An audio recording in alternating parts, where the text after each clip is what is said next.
David Brin here, happy to help to honor Philip Jose Farmer, one of the greats of science fiction. Phil Farmer was unusual in so many respects. He was a good wordsmith, and he loved the sound of language, and his characters often had a quirky quality to them. You sometimes didn't find out until you realized you'd been had. Some of his greatest works toyed with the assumptions of the day. Riders of the Purple Wage has been analyzed from all sorts of directions as a pastiche, a criticism of the welfare state, when in fact it's probably one of the most optimistic and wryly utopian stories I've ever read. I think more people should be aware of it.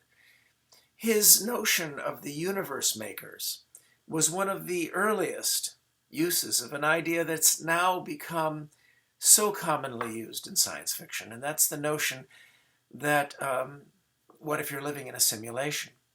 Well, the universes that his advanced humans make are palpable, they're real, they're made of real stuff, but then again, how can you tell if you're in a simulation? And the notion of nested reality, he wasn't the very first to come up with it, but he was the first to expose many, many readers to this odd and disturbing notion, which Phil Dick also toyed with. Interesting, they're both horse lovers, both Phillips. But in Phil Dick's case, there was a level of paranoia.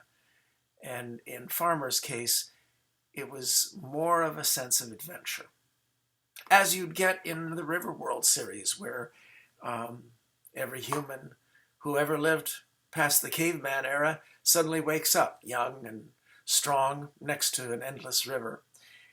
One of the truly great ideas in the history of science fiction, though with one of the most frustrating endings.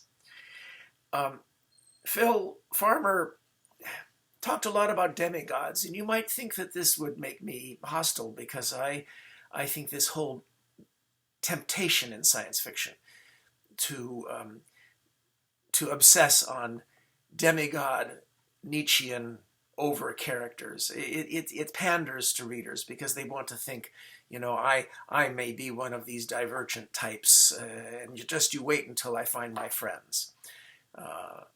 And some of our modern authors deliberately foster this and pander this. But was that actually what Farmer was doing when he took Tarzan and Doc Smith and all these other characters and wove them together as superior heroes, all descended from the same mutant clan? Or was he having fun with us? That's the sense that I got. That he loved the Doc Savage, the Tarzan stories that he grew up with, and he wanted to make them make more sense.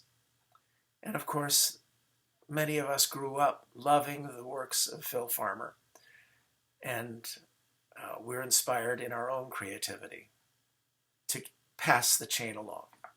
So happy 200 to Philip Jose Farmer, and best of luck to all the people who are members of our strange cult, the cult that says, oh yeah, I got a different idea. Good luck to you all.